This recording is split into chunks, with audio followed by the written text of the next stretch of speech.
The high-definition studio lights beamed down, blinding and intense. 2 million viewers were tuned in live to Manhattan Finance today. I sat back on the plush leather guest couch, completely relaxed, resting my right ankle over my left knee.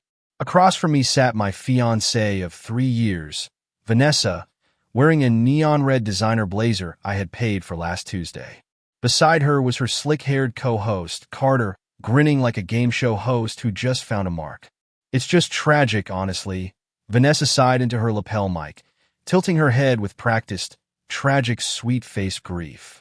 She looked directly into camera one. I come home after a 14-hour broadcast day, and there he is, sitting on the couch in his sweatpants. No drive, no career, just an unemployed loser living off my paycheck.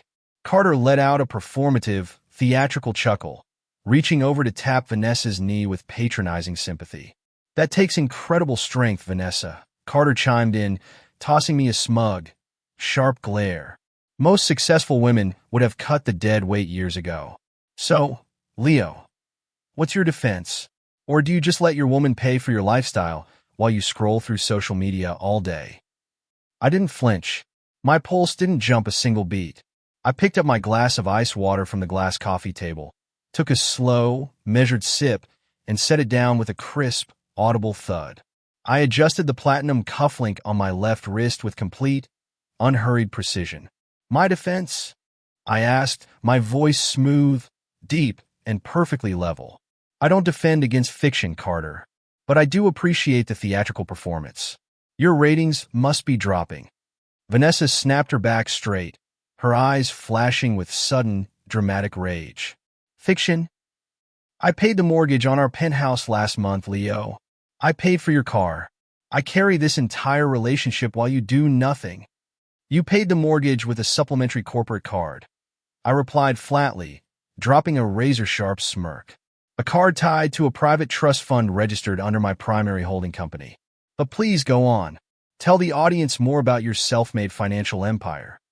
Carter's smug expression twitched. He quickly reached down to his armrest control panel. All right, folks, it looks like our guest is getting defensive. Carter barked into the mic, motioning to the floor manager. Cut his audio. We don't tolerate blatant lies on this broadcast. I leaned forward slightly, resting my forearms on my knees, staring into Carter's eyes with cold, unyielding authority. I wouldn't touch that button if I were you, Carter, I murmured softly, my voice carrying cleanly across the quiet set. Unless you want your final broadcast on this network to end with a termination for gross insubordination. Vanessa let out a sharp, hysterical laugh. Termination? You think you can fire him, Leo? You don't work here. You don't own anything. I'm breaking up with you live on air tonight, and there is nothing. Floor manager. I interrupted smoothly, shifting my gaze directly to the trembling man standing behind camera 2. Check your internal executive messaging app. Global Apex Syndicate finalized the acquisition of this network's parent media corporation 48 hours ago. I am the chairman of Global Apex. Carter froze, his hand hovering an inch above the mute button. What nonsense are you? Before he could finish his sentence, the heavy soundproof doors of Studio A slammed open with a violent bang. The station director burst onto the floor, his face completely drained of color, waving his hands frantically at the control booth. Cut to commercial, the director screamed, his voice cracking hysterically into his headset. Cut the live feed right now. Go to sponsor ads. Off air immediately. The main monitors went black, swapping the live broadcast for an auto commercial. Vanessa blinked in total shock, her dramatic posture crumbling as she looked between the panicked director and my calm frame. I sat back into the leather couch, picked up my water glass again, and looked at my watch. You had 3 minutes of fame, Vanessa. Now let's talk about your contract. The studio floor devolved into absolute chaos the second the commercial feed went live. Vanessa whipped around, her artificial sweetness vanishing into raw, ugly contempt. Are you out of your mind, Leo? She spat, her sharp acrylic nails digging into the armrest of her chair. You think claiming you bought a network makes you look powerful? You just committed broadcast fraud on national TV. My lawyers will sue you for every dime you don't even have. Carter ripped off his headset, tossing it onto the desk. He pulled a heavy radio from his belt, his eyes blazing with petty malice. Security to Studio A. Immediate response. We have an unauthorized lunatic disrupting the set. Remove him violently if necessary. I didn't move an inch. I uncrossed my legs, leaned back, and rested my arms over the back of the plush leather sofa. Call all the security you want, Carter, I said, dropping a cold, mocking smile. I'd suggest having them bring your personal items down to the curb while they're at it. You won't be needing your office after today. Shut your mouth, Carter sneered, standing up and slamming his palm onto the coffee table. You're a nobody, a pathetic leech riding Vanessa's coattails. I'm going to personally make sure you spend tonight in a holding cell. I checked my watch. 2 minutes left on the commercial break. 1 minute and 50 seconds, Carter, I murmured smoothly. Enjoy the feeling of authority while it lasts. It's a fleeting commodity for men like you. You arrogant piece of... Before Carter could finish his insult, the heavy double doors of Studio A didn't just open. They slammed back against the wall with a deafening crash. Arthur Sterling, the network's ruthless billionaire CEO, stormed into the studio. Sweat beaded on his receding hairline, his designer silk tie completely askew. Flanking him were 4 senior corporate partners in charcoal suits, carrying heavy leather briefcases. Mr. Sterling, Carter shouted, his voice instantly shifting into an eager, sycophantic whine as he gestured wildly at me. Thank God you're here. This delusional intruder just hijacked the broadcast with fake news about an acquisition. Security is on their way. Arthur didn't even acknowledge Carter's existence. He didn't look at the director, and he didn't spare a single glance at Vanessa. Instead, the 60-year-old billionaire sprinted directly toward my guest couch. Stopping 2 feet in front of me, Arthur stiffened his posture, closed his eyes, and bent at the waist in a sharp, 90-degree bow. Chairman Vance, Arthur declared, his voice trembling so loudly it echoed off the high studio ceiling. Forgive the delay. The final regulatory filings for the parent entity were executed 10 minutes ago. We are entirely at your command. The entire studio went dead silent. You could hear the hum of the overhead lights. Carter's hand froze mid-air, holding his radio. The color drained from his face so fast he looked like a corpse in a suit. His jaw hung open, completely devoid of speech. Vanessa gasped, her eyes bulging in pure, horrified disbelief. Hey, Arthur, what are you doing? That's Leo. He's an unemployed loser. He doesn't have... Silence your mouth, girl, Arthur roared, snapping his head toward her with pure fury. You are speaking to the majority shareholder of Global Apex. He owns this network, he owns this building, and he owns your contract. One of the corporate attorneys stepped forward, clicking open a dark leather binder and laying a crisp, single-page document on the coffee table right in front of me. I reached into my breast pocket, pulled out my silver fountain pen, and unclipped the cap with a sharp, authoritative click. Is everything in order, Arthur? I asked calmly, scanning the legal text without paying an ounce of attention to the 2 trembling wrecks across from me. Yes, Chairman, Arthur replied deferentially, standing at rigid attention. Full voting control, asset management rights, and talent termination privileges have been transferred directly to your private office. I pressed the nib of the pen to the paper. In 3 swift, fluid strokes, I executed my signature at the bottom of the document. I capped the pen, slipped it back into my jacket, and stood up to my full height. Buttoning my suit jacket, I looked down at Vanessa, whose arrogant posture had completely collapsed into a pathetic, shivering heap on the edge of the set sofa. You said I didn't own anything, Vanessa, I said, my voice cutting through the stillness like shattered glass. As of 30 seconds ago, I own the roof over your head, the stage under your feet, and the career you built your ego on. Welcome to your performance evaluation. The overhead red recording light flashed back on.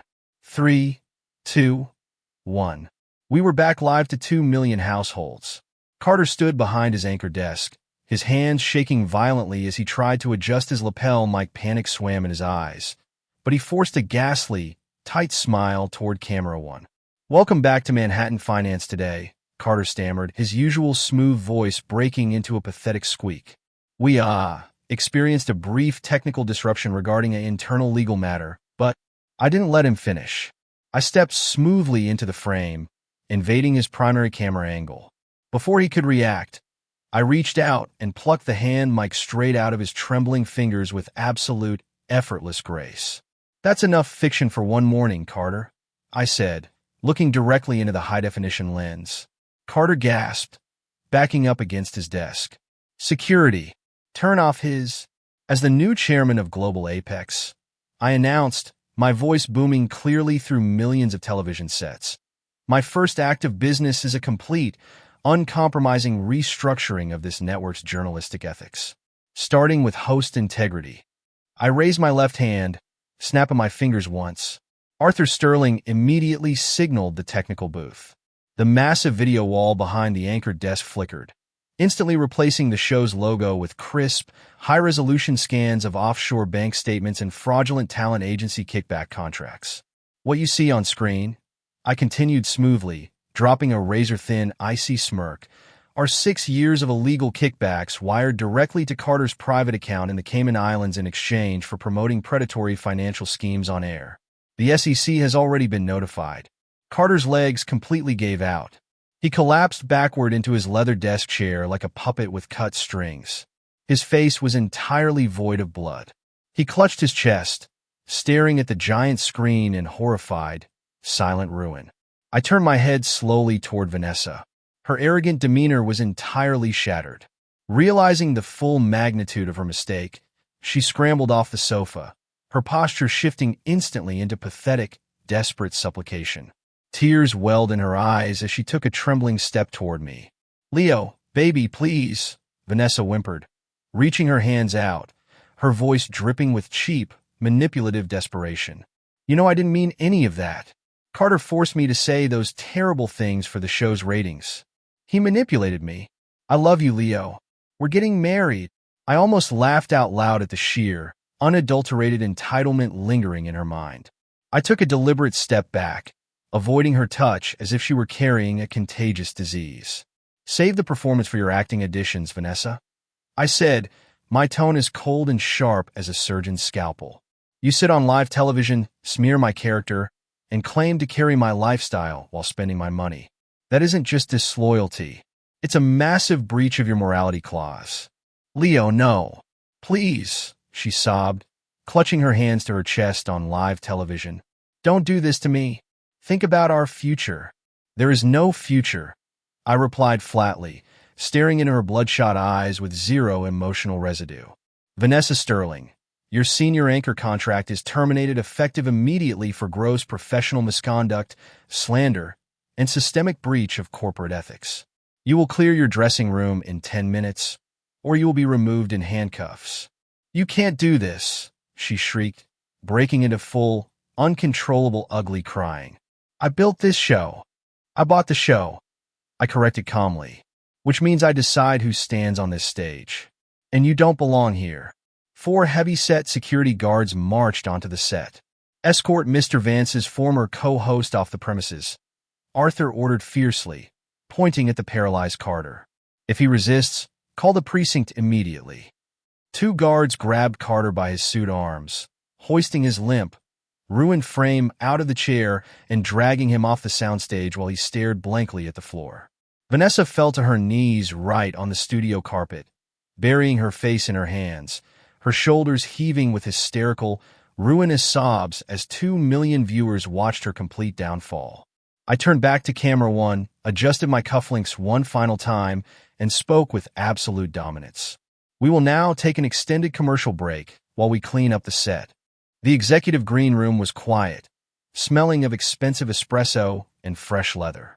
I sat at the mahogany table, reviewing the broadcast ratings on my tablet. The door burst open. Vanessa rushed inside, her mascara running down her cheeks in dark, messy streaks. Her red blazer was disheveled, and her breathing was ragged. Gone was the polished television anchor. Only a desperate, trembling wreck remained. "Leo," she cried out, sprinting toward me. She lunged to grab my sleeve, her manicured hands twitching. I smoothly stood up and took a deliberate step backward, letting her arms swing through thin air. Keep your distance, Vanessa, I said, my voice dangerously calm. You're invading my personal space. Leo, please. You have to listen to me.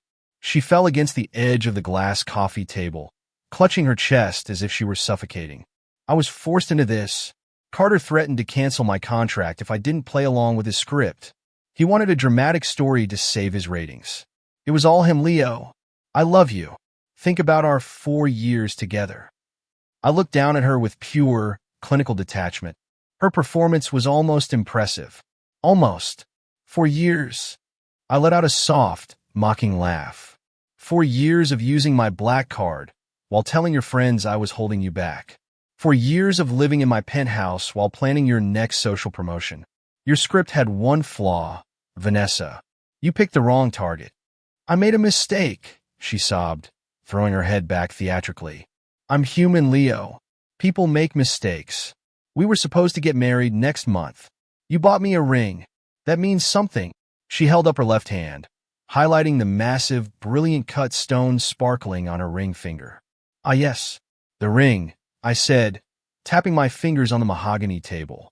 7 carats, flawless clarity, custom cut in Antwerp, paid for directly by the private family office of Vance Holdings, not your news anchor salary.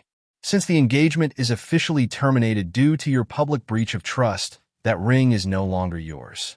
Vanessa's expression instantly hardened, her tears freezing on her face. Her defensive survival instinct kicked in, overriding her fake grief. She pulled her hand back, clutching her left finger against her chest. No, she snapped, her voice suddenly sharp and venomous. You gave this to me? It's a gift. You can't take it back, you arrogant sociopath. Under state law, an engagement ring is a conditional gift contingent upon marriage. I replied flatly, taking a pair of sleek leather gloves from my coat pocket and putting them on with slow, deliberate precision. No marriage, no diamond. Basic property law. I'm not giving it back, she shrieked. Sell it to pay my severance. I deserve this for putting up with you. I didn't argue. I simply glanced over her shoulder at the open doorway. Marcus. My lead security officer stepped into the room. He was 6'4", built like a brick wall, and held a crisp, white legal document in his gloved hand. Miss Sterling. Marcus spoke with a deep, booming authority. This is an emergency court order for immediate asset retrieval signed 45 minutes ago by a Supreme Court judge. If you refuse to surrender the property immediately, I am authorized to detain you for grand larceny. Vanessa looked from the legal paper to Marcus's impassive face, then back to me. The harsh reality settled into her brain like an anchor dropping into deep water.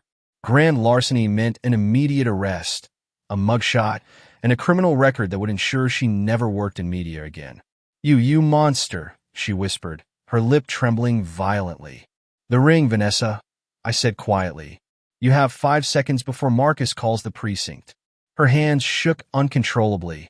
With a mixture of quiet fury and desperate horror, she yanked the heavy platinum band off her knuckle.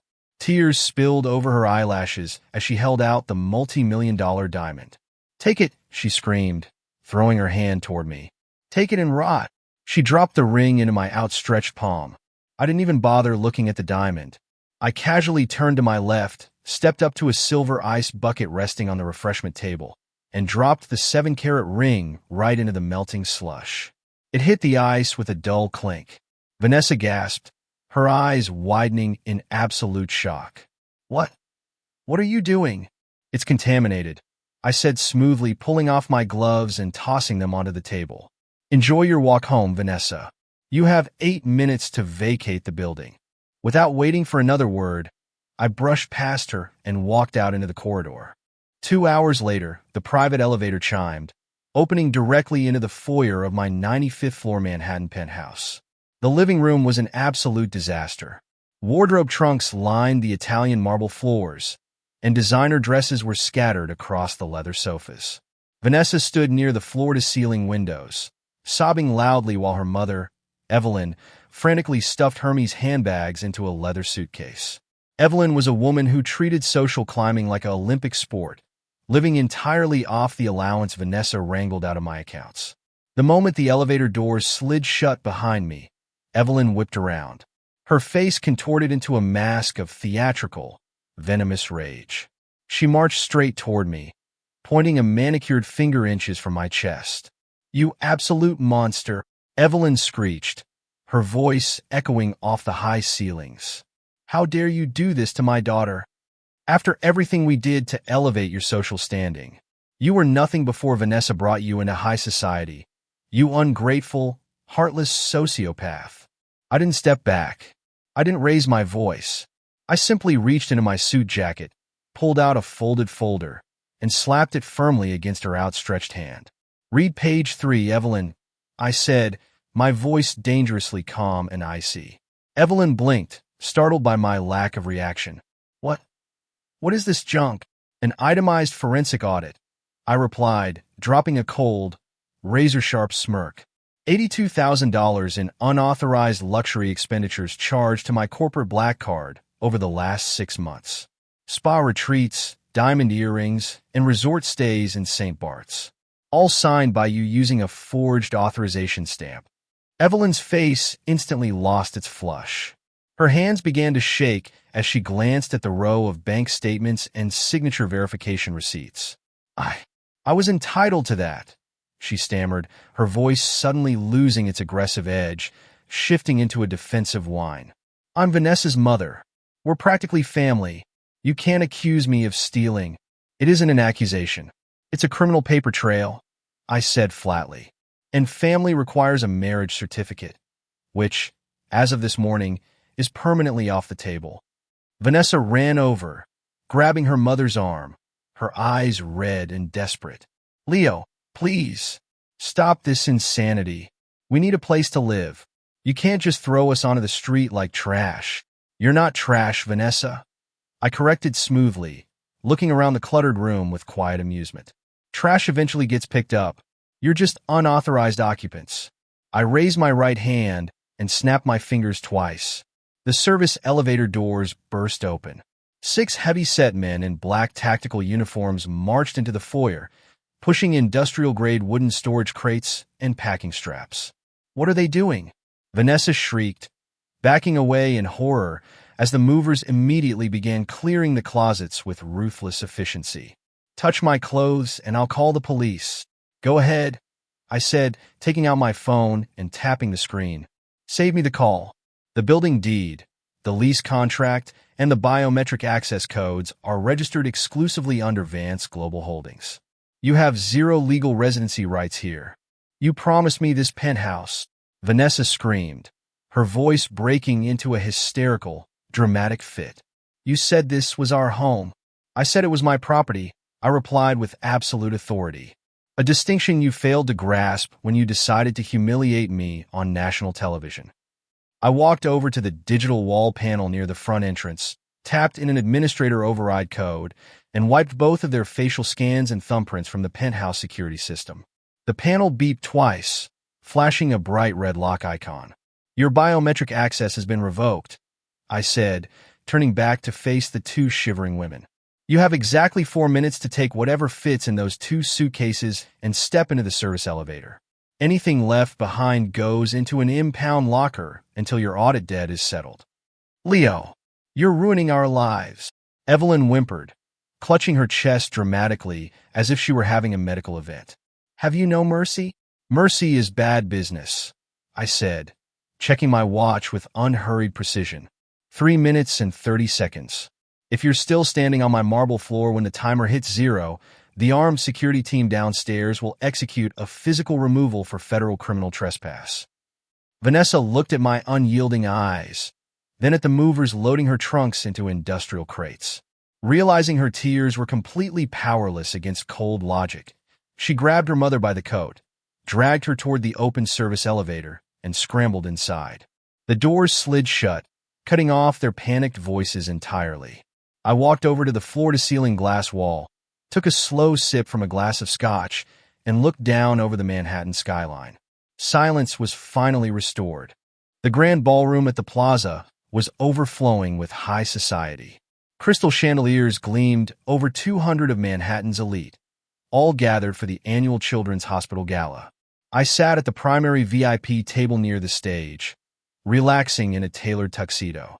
I swirled a glass of 18-year-old single malt, watching the high society circus with pure, detached amusement. Suddenly, the red carpet entrance doors burst open. Flashbulbs went wild. In strode Vanessa, looking desperate in an ill-fitting designer gown she had clearly rented, flanked by her wealthy, arrogant uncle, Richard Sterling. Richard was a real estate mogul whose entire public image was built on corrupt city construction grants. Richard didn't head to his assigned seat. He marched straight up the steps to the main stage, grabbed the podium microphone, and tapped it loudly, cutting off the orchestra. "Ladies and gentlemen of Manhattan," Richard's booming, arrogant voice echoed across the ballroom speakers.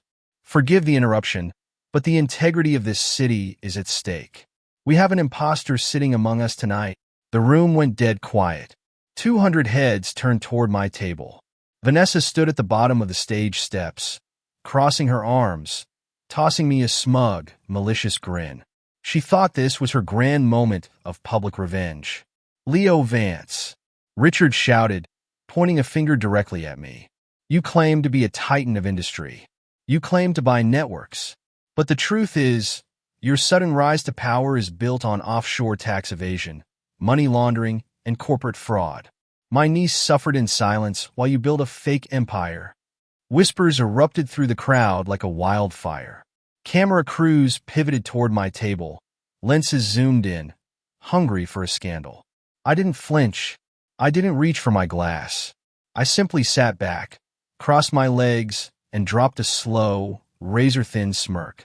"Is that the entire performance, Richard?" I called out smoothly, my calm, steady voice easily cutting through the murmuring room. "Or do you have evidence to accompany your public slander?" Richard sneered, pulling a flash drive from his tuxedo pocket. "I have everything, Vance. I'm handing this drive directly to the press and the authorities tonight." "You are finished." "How poetic," I murmured. "Let's inspect that evidence together." I raised my right hand, raising 2 fingers toward the technical booth in the balcony. My chief tech officer immediately executed my override command. The massive 40-foot projector screen behind the stage flickered, cutting off the charity's logo. Instead of tax forms on Vance Holdings, the giant screen illuminated with crisp, high-resolution forensic bank logs. Red highlighting tracked 42 separate wire transfers straight into Richard's private offshore trust accounts. The ballroom gasped in unison. What is that?" Richard stammered, spinning around toward the giant display. The color drained out of his face until he looked like chalk. "Turn that off. That's private data. That is an independent Department of Justice forensic audit," I said loudly, standing up from my table with unhurried authority and buttoning my tuxedo jacket. "Showing $12 million embezzled directly from city infrastructure projects over 3 fiscal quarters. Signed by your personal authorization stamp." Vanessa gasped, her smug smile vanishing into a look of sheer, horrified panic as she backed away from her uncle. "Uncle Richard, what did you do?" "It's a lie. It's a frame-up," Richard shrieked into the microphone, his hands shaking violently as he clutched the podium. "I didn't steal anything." "The SEC disagrees," I replied coldly, gesturing to the back of the ballroom. 2 doors swung open. 4 federal agents in dark suits marched down the center aisle, accompanied by armed police officers. Richard Sterling, the lead federal agent, declared, pulling out a set of steel handcuffs. "You are under arrest for federal grand larceny, wire fraud, and systemic municipal embezzlement. Step away from the podium." Richard tried to run down the side stairs, but the agents cut him off instantly, pinning him face first against the marble steps. The sharp click of handcuffs echoed through the silent ballroom. "Vanessa, help me!" Richard screamed as he was hauled to his feet. "Call the lawyers!" Vanessa stood frozen in the center aisle, hyperventilating as the high society guests backed away from her with disgust and contempt. She looked up at me on the floor, her eyes wide with total, ruinous terror. I picked up my scotch glass, raised it toward her in a silent toast, and took a slow sip. "Your 15 minutes are up, Vanessa," I said softly. "Enjoy the aftermath." The high-security legal conference room on the double-top floor of Vance Tower was dead silent. I sat at the head of the polished marble conference table, flanked by my top 3 corporate attorneys in tailored dark suits. Across from us sat Richard, wearing a gray-orange striped jumpsuit and heavy steel wrist restraints, accompanied by his court-appointed public defender. Beside him was Vanessa, looking haggard, gray, and completely broken. I calmly capped my fountain pen with an authoritative click and set it beside a thick stack of legal documents. "Let's speed this up," I said, my voice smooth, cold, and razor-sharp. "My time is extremely valuable, and your options are non-existent." Richard's public defender cleared his throat nervously, sliding a folder across the polished stone. "Mr. Vance, my client is willing to sign a full confession regarding the municipal embezzlement charges if you drop the civil fraud countersuit against his remaining frozen assets." "Denied," I replied instantly, not even glancing at the folder. "Richard faces 20 to 25 years in federal penitentiary, regardless of his confession. The civil suit stays. I will liquidate every physical asset registered to his name to cover my legal expenses." Richard leaned forward, slamming his handcuffs against the table with a metallic clash. "You ruthless bastard," he screamed, his face turning dark purple. "You're stripping me of everything. My house, my accounts, my reputation. I built this family. You built an illegal enterprise using public infrastructure funds." I corrected flatly, dropping a mocking smirk. "You're not a victim, Richard. You're just a terrible criminal who got caught." The public defender sighed, turning to Vanessa. "Miss Sterling, as your legal counsel for this civil proceeding, I must be completely frank. Vance Holdings holds absolute proof of your non-disclosure agreement violations, intentional corporate slander, and unauthorized credit access. If this goes to trial, you will be named as a co-conspirator in your uncle's RICO indictment." Vanessa gasped, her bloodshot eyes widening in sheer, breathless terror. "Co-conspirator? I didn't know he was stealing from the city. I was just using the cards." "Ignorance isn't a legal defense," my chief attorney chimed in smoothly. "Sign the complete liability release and non-disparagement agreement, or the Department of Justice files formal felony charges in 20 minutes. Vanessa looked across the table at me, her shoulders trembling uncontrollably.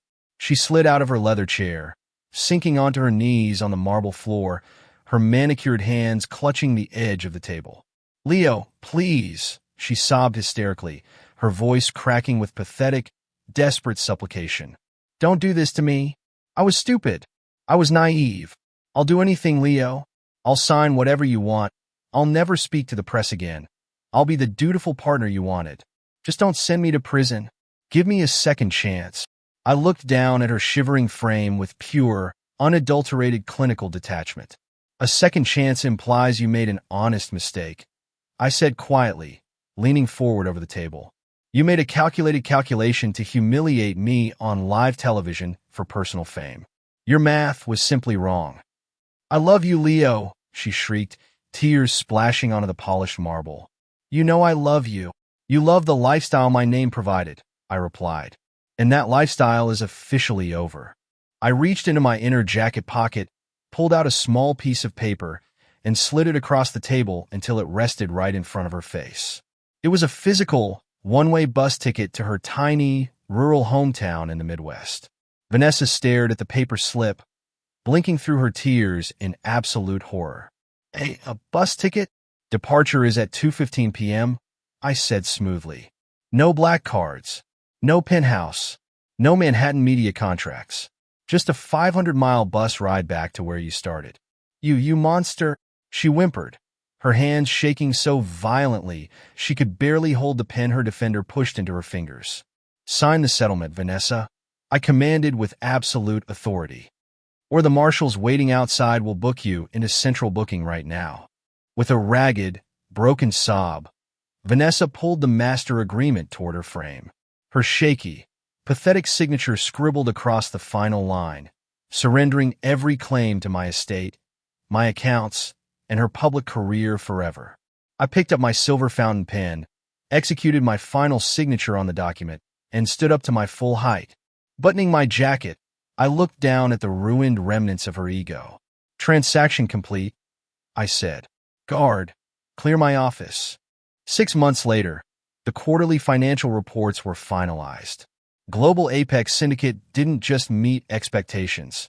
We broke every revenue record in international media history.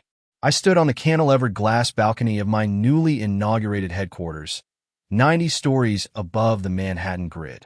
Golden hour light washed over the endless skyscrapers below. I swirled a crystal tumbler of aged scotch, taking in the city that now moved at my command. The double doors of my private office slid open with a soft hydraulic hiss.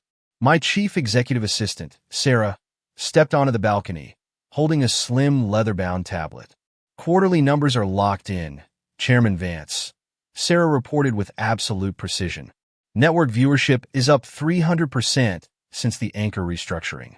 International syndication rights just closed at $4.2 billion. Predictable, I said smoothly, not taking my eyes off the horizon. When you remove incompetent dead weight, efficiency soars. Anything else? Sarah hesitated for a fraction of a second before tapping the tablet screen. A routine background sweep picked up an update on the Sterling civil restitution file. I thought you might want to review it before we archive the case. She handed me the tablet. I looked down at the high-definition display.